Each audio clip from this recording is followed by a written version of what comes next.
Et si c'était enfin la bonne, les gars?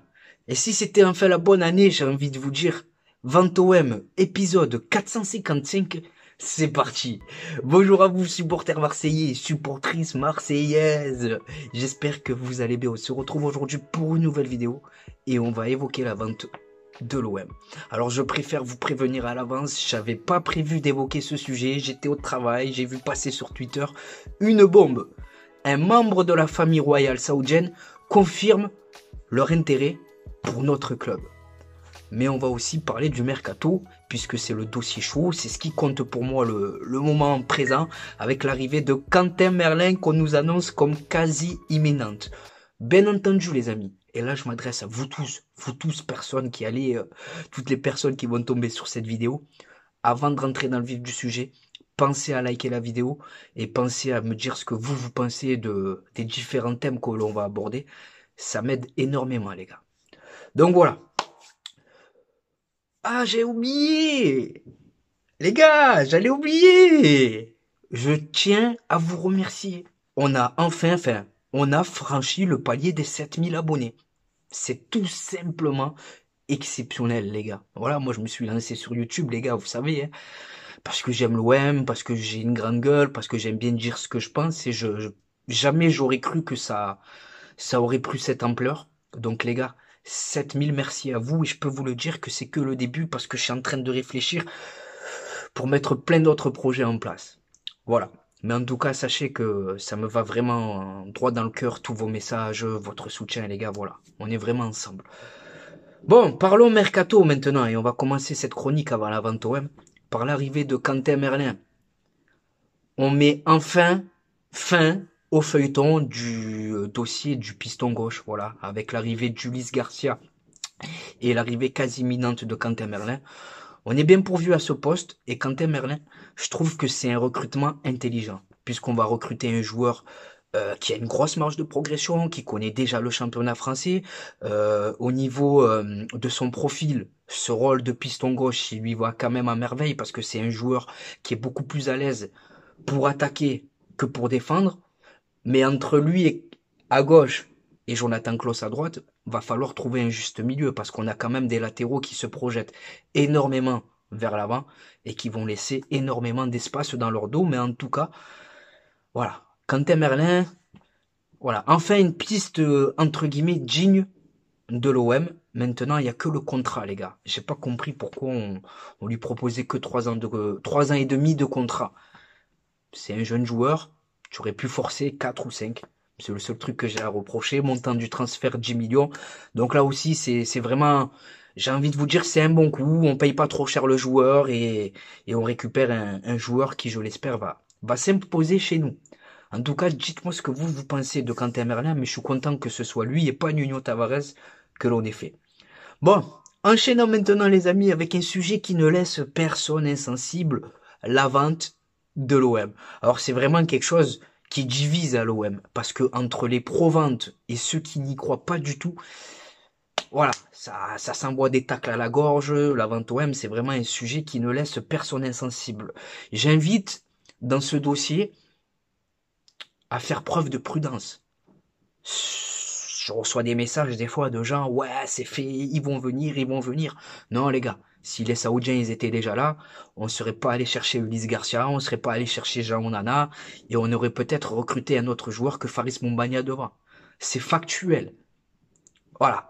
Il y a vraiment un monde entre vos fantasmes et la réalité. Cependant, la vente de l'OM, il s'est passé quelque chose d'interpellant.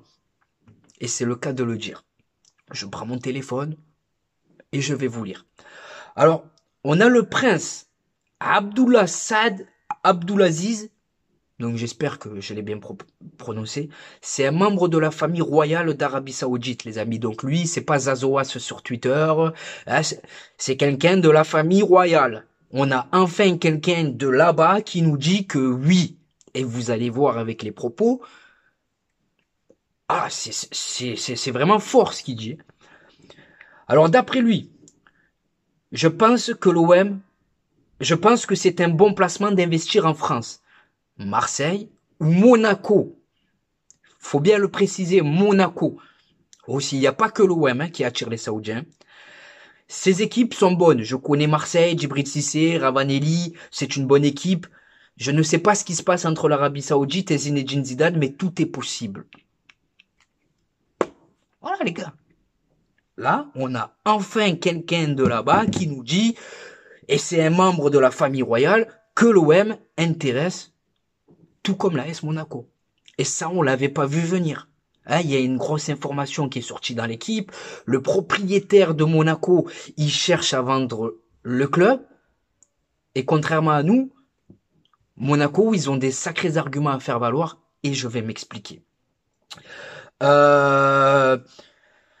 Monaco, les gars.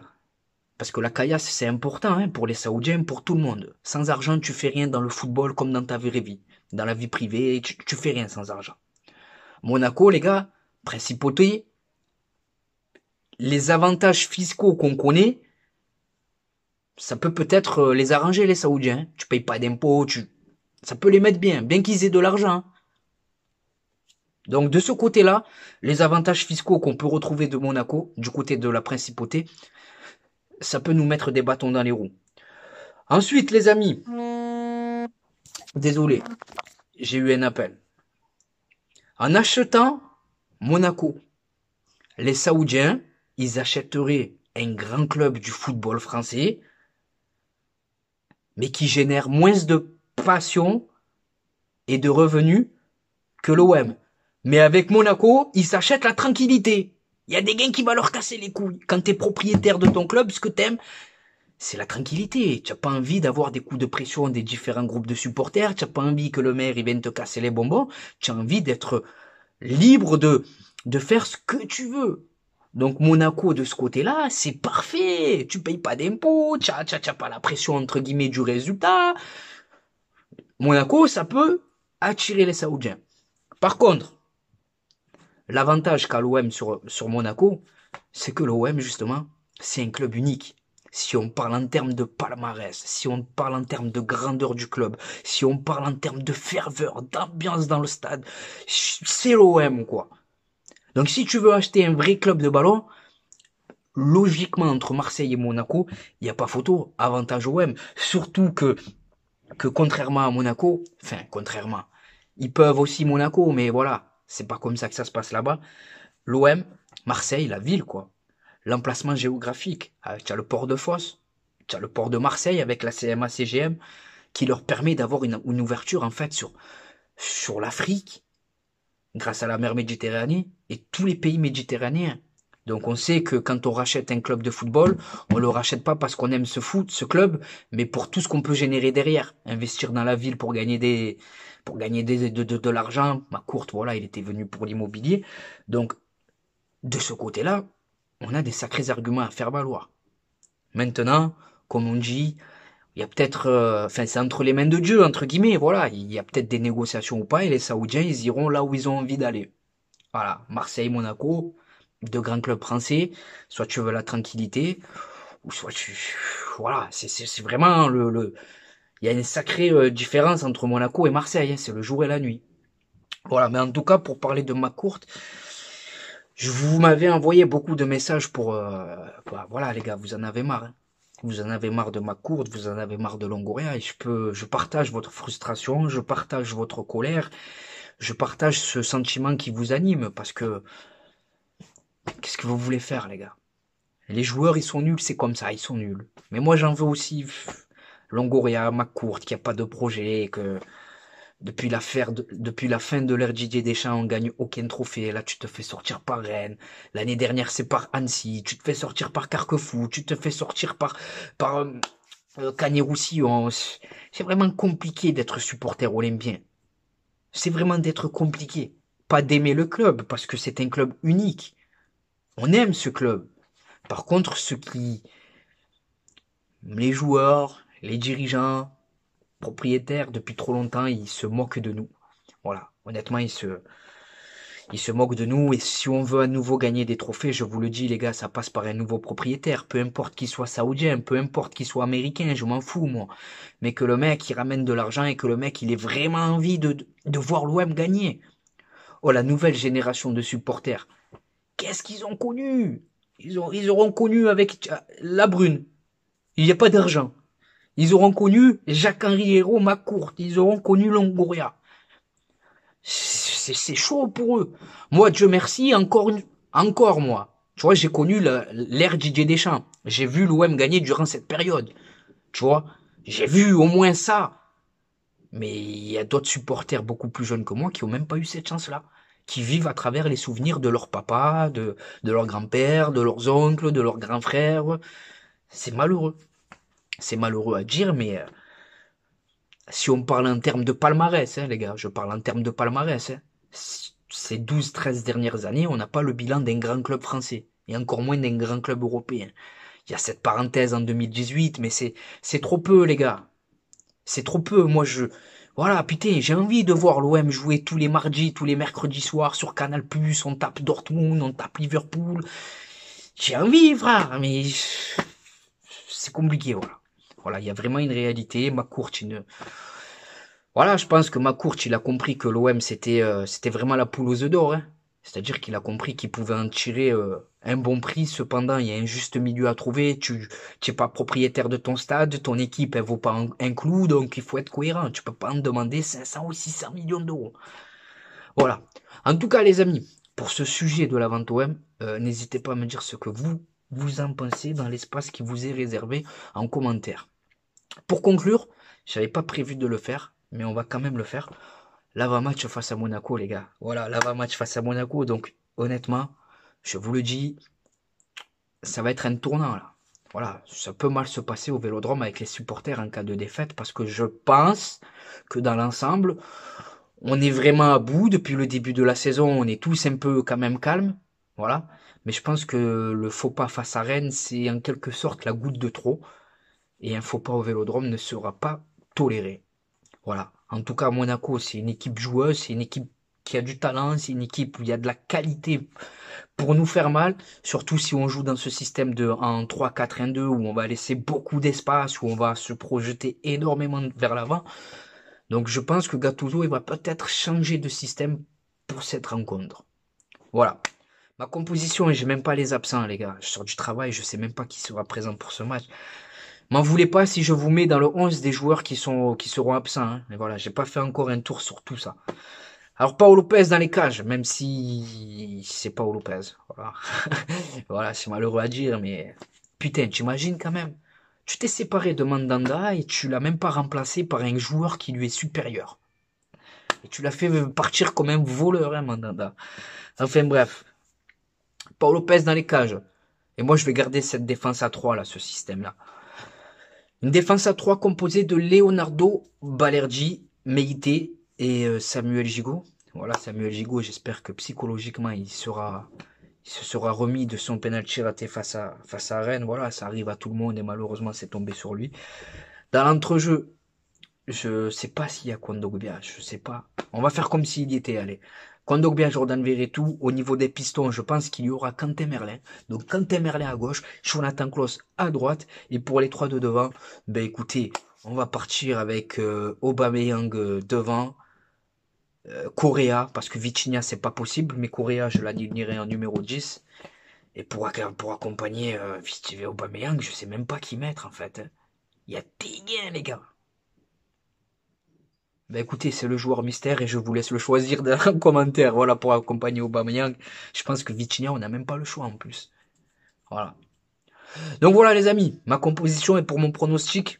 Alors il y a 2 pronostics. Il y a le supporter qui est pas du tout objectif et qui voit quand même l'OM s'imposer face à Monaco, 2-1.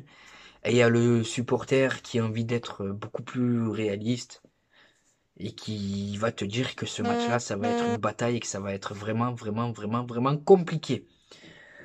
Donc voilà les amis, maintenant en commentaire, à vous de jouer votre pronostic, votre composition probable. Dites-moi ce que vous avez pensé de tous les sujets que nous avons évoqués. Quentin Merlin, la vente de l'OM, l'avant-match face à Monaco. Donc voilà, en commentaire, si vous voulez m'aider pour le référencement de la vidéo, de la chaîne YouTube, abonnez-vous si c'est pas fait. Et voilà les gars, je vous remercie. Dans quelques secondes, pardon, il va y avoir un vlog. va y avoir l'instant partage où je vous partage mes réseaux sociaux. Donc voilà les gars, je vous remercie d'avoir visionné la vidéo jusqu'à la fin. Je vous souhaite de passer une bonne journée ou une bonne soirée selon le moment où vous visionnez cette vidéo. Et n'oubliez pas, notre virus à nous, c'est web. Ciao les gars. Et on va passer à l'instant réseaux sociaux. Je vais vous donner mes réseaux sociaux, voilà, comme je viens de le dire. Donc ça me permet d'être beaucoup plus proche de vous les gars. Ça me permet de savoir ce que vous pensez sur YouTube. C'est moi qui parle. Tandis que sur Snapchat, ça me permet de savoir ce que vous pensez sur Snapchat. Je filme ma vie, les infos de l'OM. Les bons plans maillot, les gars, le bon plan maillot. 26 € le maillot de l'Olympique de Marseille. 10% de réduction avec mon code promo TPAMS. Il n'y a pas que l'OM, il y a tous les clubs, toutes les sélections nationales. Il y a les ensembles de survêtements, les maillots d'avant-match, les polos. Bref, ajoute-moi sur Snapchat Khalil-du6 TPAMS 13 et je te dirai tout ce que tu dois savoir. Ensuite, on a Instagram. Instagram, on est sur un contenu différent. C'est moi et ma grosse tête au vélodrome, devant le vélodrome, avec des joueurs que j'ai pu approcher en photo, en vacances notamment, donc TPAMS 13. On a Twitter, ou sur Twitter, j'ai réagi à chaud sur l'actualité olympienne et sur l'actualité footballistique, donc c'est TPAMS 13 13 13. Et enfin, pour conclure, on a TikTok où c'est touche pas à mon stade, tout attaché. Donc voilà les amis, c'est pour vous, c'est cadeau. Maintenant c'est à vous de jouer, c'est à vous de contribuer au référencement de cette vidéo en la likant, en vous abonnant et surtout en me disant ce que vous pensez de tout ça en commentaire. C'était Khalil de Touche pas à mon stade. Je vous souhaite de passer une bonne journée ou une bonne soirée selon le moment où vous visionnez cette vidéo. Et n'oubliez pas les amis, notre virus à nous, c'est le web. Ciao les amis. Bon match à la famille.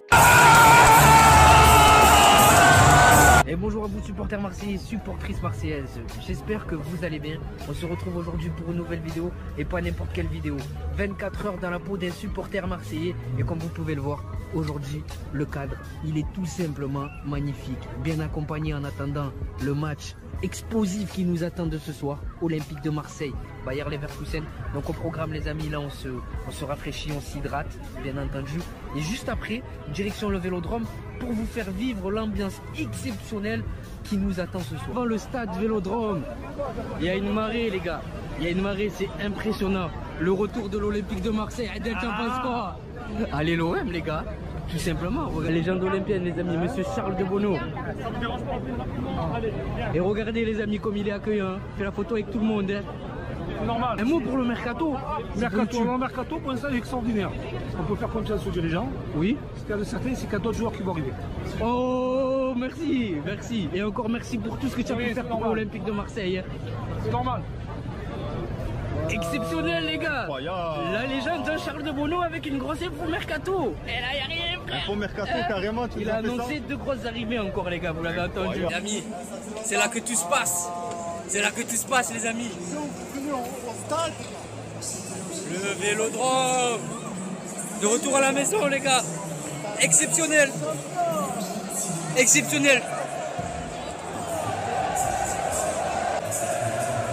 La ferveur du peuple marseillais. Allez, on attaque.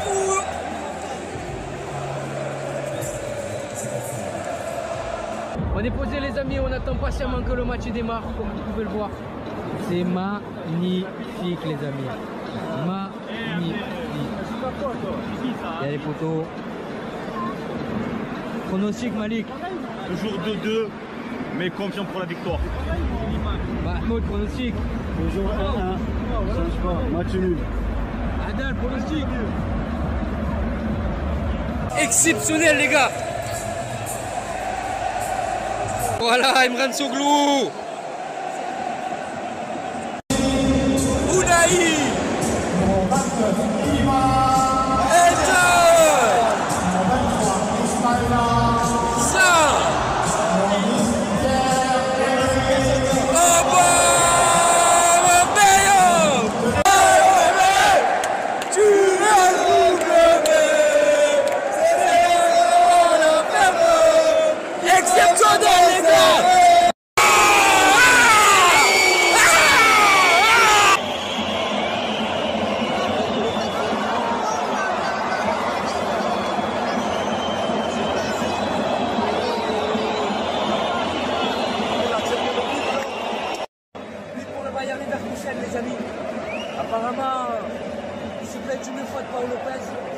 revoir.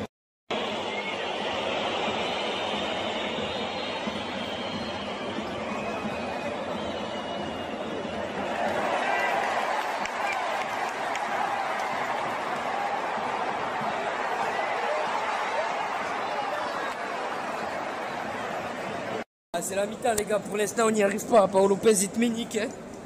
Paolo Lopez il te ménique, défensivement c'est fragile. Offensivement, bon, il y a 2-3 choses intéressantes.